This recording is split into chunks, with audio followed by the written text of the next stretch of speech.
¿Sabías que el 80% de los fumadores quieren dejar de fumar y no saben cómo lograrlo?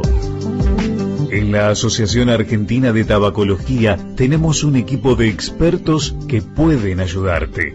Visítanos en asat.org.ar y encontrá el mejor tratamiento para vos. Juntos podemos lograrlo.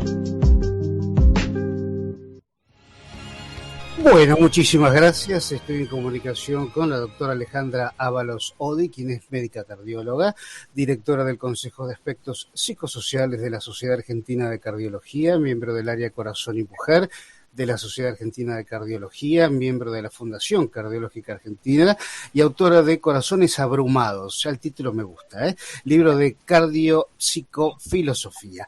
Doctora, qué placer saludarla. ¿Cómo le va? Buen día. Buen día, Jorge, ¿cómo estás? Para vos y toda tu audiencia, un gusto saludarlos. ¿Cómo anda usted?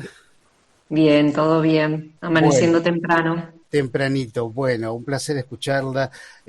Me encanta el tema que vamos a conversar, el título que me ha propuesto, esto de los corazones abrumados, impacto de las emociones en la salud. Tengo entendido que es algo que ha escrito usted, ¿puede ser un libro? Sí, ese libro es un libro intrapandemia, diré, que tiene que ver con esto, ¿no? De el impacto de las emociones, que realmente creo que tanto el aislamiento como la soledad que generaron la situación de pandemia tuvo un impacto realmente importante sobre la salud mental, que tuvo repercusión finalmente en nuestra salud orgánica. Y creo que la pandemia nos ayuda a eso, a poner sobre la mesa esta temática, ¿no? Con más fuerza que nunca. Sí, totalmente. Y el título es tan seductor, esto de corazones abrumados. ¿Qué nos quiere decir este título en principio? Bueno, finalmente es eso, ¿no? Cómo el mundo emocional puede impactar sobre la salud cardiovascular de las personas, que somos un todo y que esto que nosotros llamamos en medicina el sistema psico-neuroinmunoendocrino tiene que ver cómo estas emociones, cómo nuestra salud mental termina generando una repercusión en nuestro mundo orgánico, en nuestra inmunología, en nuestras hormonas, que va a generar cambios orgánicos y que van a repercutir en nuestra salud. Esto de, bueno, el cuerpo habla, lo que no podemos decir. Ahora, cuando hablamos siempre hablamos, ¿no? De esto con sus colegas, esta nueva forma, por decirlo de alguna manera, ¿no? Esto de ver a la persona como un todo, porque no hay solamente un corazón con palpitaciones o enfermo, o un hígado, un riñón o un cerebro, es un conjunto de sintomatologías que hay que investigar. Muchas veces sí, ojo, pero esta nueva visión que hay desde hace algunos años a la fecha de mirar al ser humano como una conexión entera de emociones, ¿no? Sí, en realidad no es que sea algo nuevo. Ya Hipócrates en su primer aforismo habló de incorporar no solamente el mundo ambiental, el entorno, el paciente, la familia a la hora de tratar un problema de salud en el paciente.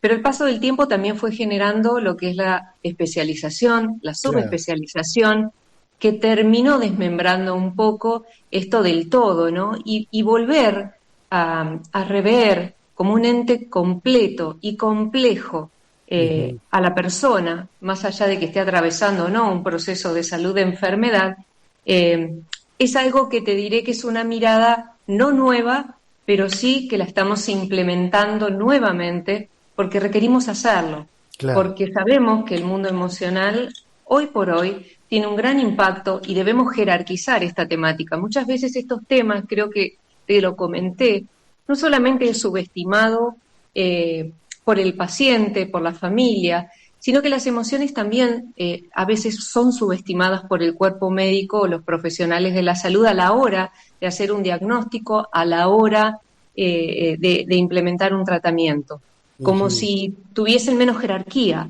o como si pudiesen generar menos lesión.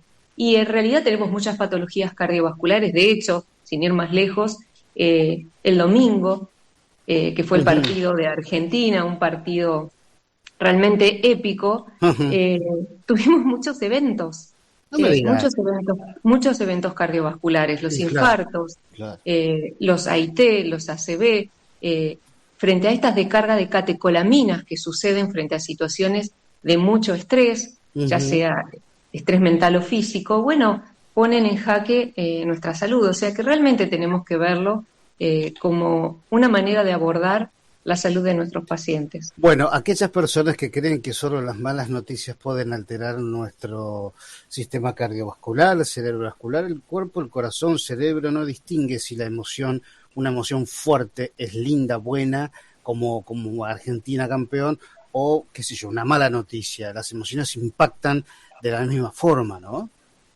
Sí, tal cual. Bueno, esto que decíamos, ¿no? Sucede una descarga de catecolamina frente a la interpretación de este estrés, que puede ser físico, que puede ser mental, que puede ser por una emoción, como vos decías, alegre, o puede ser por una emoción de alto impacto o por una realmente triste. Claro. Pero lo que el cuerpo termina percibiendo, o esa descarga hormonal, la repercusión que genera es similar. Y si nosotros, por ejemplo, finalmente vivimos bajo la carga alostática, nosotros le llamamos carga alostática a todo lo que se plantea como los desafíos del ambiente en el cual estamos viviendo y al que nos tenemos que adaptar permanentemente. Sí. Terminamos viviendo en una situación de estrés crónico, te diré. Totalmente. Y esta sensación de estrés crónico o de percepción crónica de estrés no es gratis. No, y va teniendo repercusiones en otros ámbitos. Impacta sobre nuestro sueño, impacta sobre nuestra alimentación, porque finalmente para calmar la ansiedad y la angustia que nos genera el estrés del día a día, terminamos comiendo mal, comidas grasosas, comidas con alto nivel calórico, y es una trampa justamente del cerebro para poder calmarlo. Pero eso nos hace aumentar de peso. Y si aumentamos de peso y estamos abúlicos y no tenemos ganas porque estamos muy estresados, no nos movemos. Y si no nos movemos, somos sedentarios. Y eso nos lleva, fíjate vos cómo vamos concatenando una cantidad de situaciones que van generando impacto en nuestra salud cardiovascular. Ni hablemos del insomnio, de la falta de sueño, de la irritabilidad, etcétera. Totalmente, eso y mucho más. Este tema es interminable y ya me encanta lo que estamos conversando.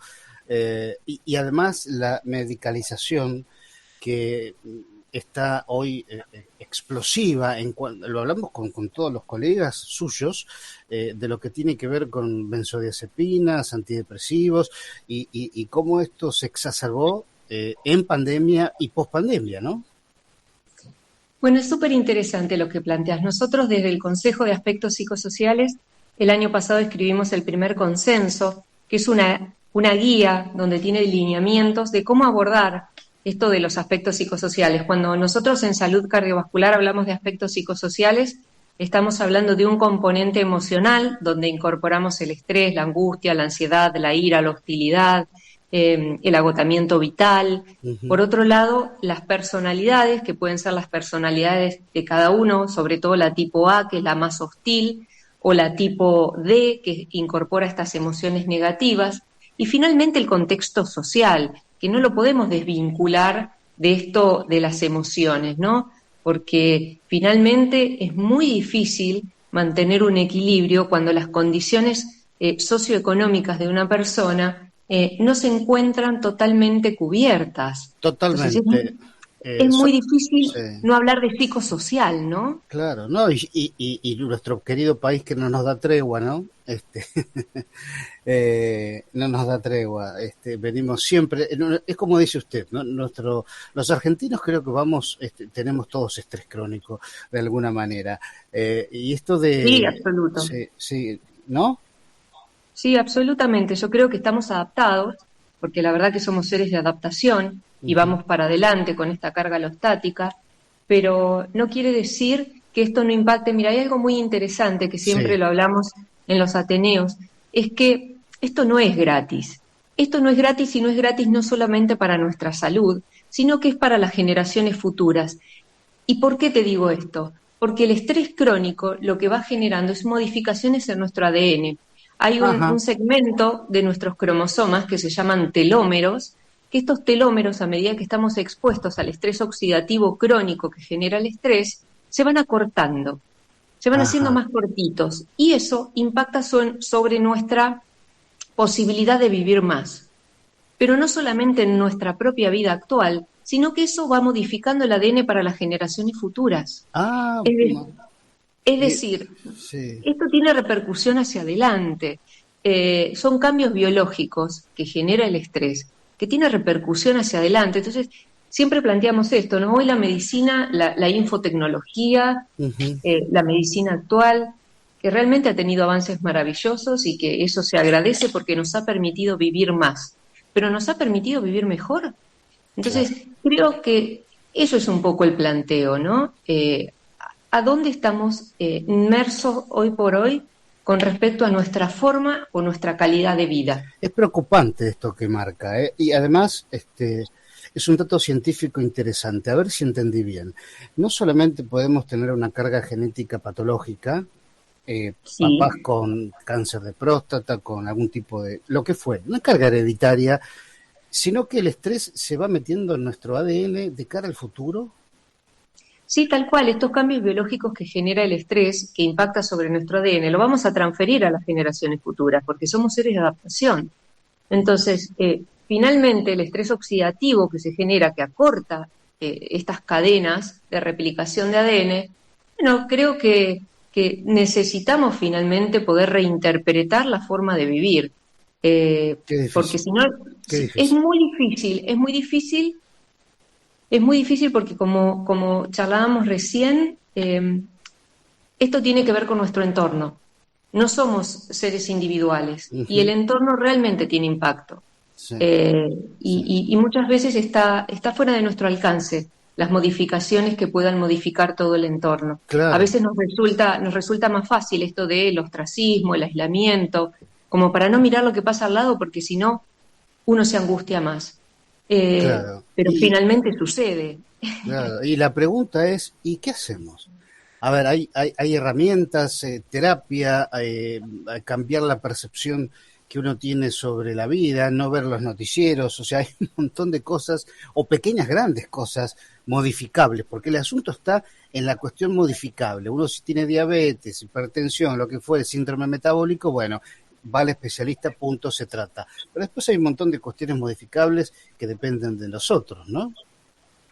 Absolutamente. Lo que yo no puedo modificar es mi carga genética y muchas veces lo que no puedo modificar es lo que me plantea el otro. Pero sí puedo modificar y trabajar sobre mí. Eh, Más allá de lo que me plantee el entorno, más allá de lo que me plantee el ambiente, tiene que ver un poco con mi interpretación y cómo internalizo esa situación. Y en función de cómo lo haga, va a tener más repercusión en mí o no. Y sí hay muchas herramientas. De hecho, nuestros pacientes, y sobre todo desde el Consejo de Aspectos Psicosociales, para nosotros generar esto de dar la terapia farmacológica a todos los pacientes sería la respuesta más fácil, Ujú. ¿sí? Sí. Porque es la respuesta más fácil del médico, levantamos la lapicera y hacemos una prescripción. Ujú. Pero creo que finalmente eso no es una herramienta definitiva que pueda aportarle a largo plazo al paciente. Sí que lo utilizamos cuando se requiere, pero que hay muchos pasos intermedios, por ejemplo, en los síndromes de angustia y ansiedad, en Ujú. lo que es el aislamiento vital, lo que tiene que ver con las depresiones leves y moderadas. Obviamente la depresión mayor y las severas requieren tratamiento farmacológico. Y todo el espectro de terapias. Y cuando hablamos de terapias, hablamos de todas las terapias psicológicas, en las cuales podemos acceder. Y después hay un montón de terapias contemplativas que nosotros desde el Consejo realmente hacemos mucho hincapié. Ya la American Heart, que para nosotros es muy representativa, en el 2017 incorporó el mindfulness como una posibilidad o como una puerta, que es una práctica de meditación en el aquí y ahora, que nos permite anclar un poco nuestro pensamiento a lo que estamos realmente haciendo en este momento. Bueno, General, qué lindo que lo trae el tema porque me lo comentó la doctora Ángel, Adriana Ángel, su colega, ayer, y menos mal porque se me había olvidado el tema del mindfulness y esta terapia de tercera ola a nivel cardiovascular, lo cual es súper novedoso y súper interesante. Cuénteme algo. sí, absolutamente, porque es una terapia que ya está reconocida, que tenemos la evidencia y que se está generando nueva evidencia. A partir del 2020 realmente todas las sociedades científicas y académicas han incorporado las prácticas contemplativas y de meditación como una herramienta más para ayudar al paciente a ser más eficiente y más efectivo, no solamente con la modificación de sus factores de riesgo, sino con el control de estos factores psicosociales que hablábamos recién, como el Sí. estrés, la ansiedad, la angustia. Tiene que ver con Mm. esto. En líneas generales, cuando uno queda demasiado anclado al pasado, puede generar los trastornos del espectro depresivo. Cuando Claro. uno pone su cabeza o su pensamiento hacia adelante permanentemente, lo que genera es mucha ansiedad. Ujú. Entonces, esto de poder vivir un poco en el presente, sin anclarse, obviamente, porque cuando uno se Sí, sí, ancla sí, sí. demasiado también es negativo, sino Claro. transitándolo en el aquí y ahora, generando estos pensamientos. Yo siempre le digo a mis pacientes, los pensamientos en línea general en un 92% de lo que pensamos, de los 50.000 pensamientos que tenemos en el día, no se cumplen.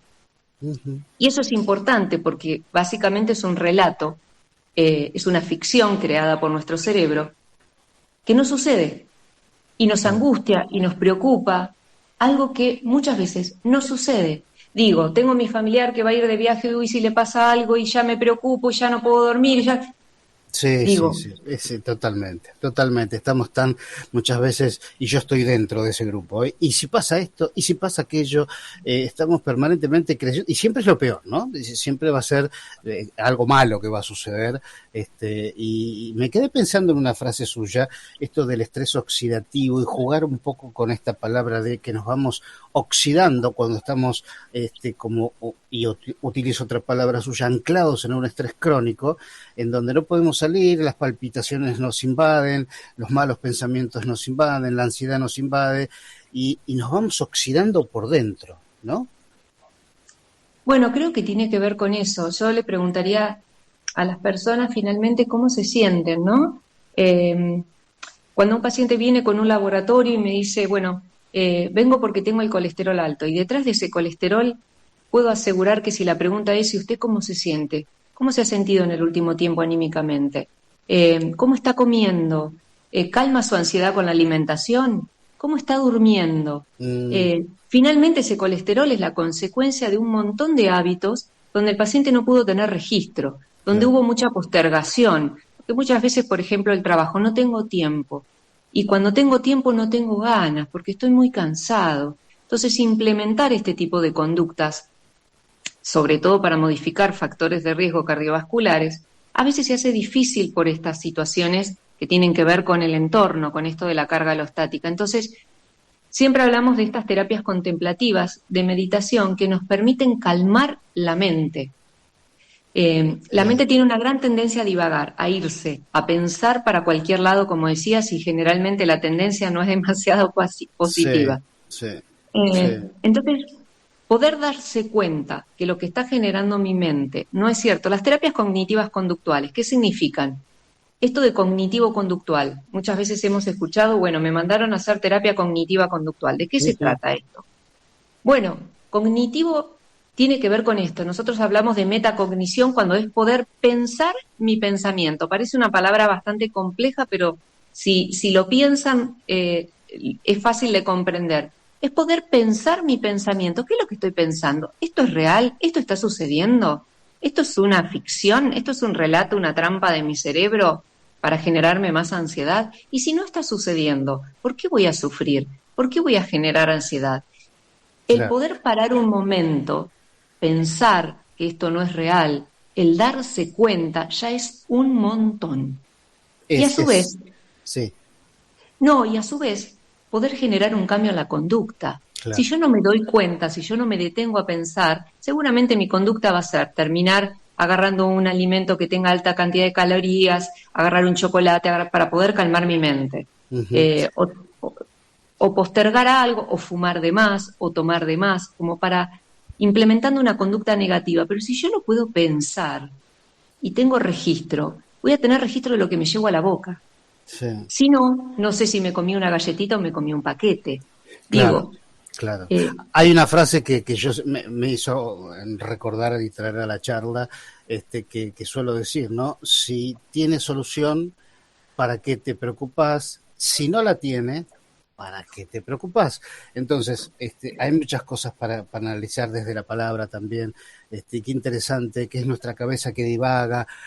ha dicho tantos tips, y que me gustaría poder volver a conversar con usted, querida doctora, sobre estos temas que hacen al hoy por hoy, ¿no? Porque si hablamos, por ejemplo, que en Finlandia es altísima la tasa de suicidios, y Finlandia es una de las sociedades más modernas del mundo, y decís, pero ¿por qué hay una tasa tan alta de suicidios? Porque no pasa nada, esto es todo calmo, y pasa por otro contexto. Y en nuestro país también, pero por otro contexto.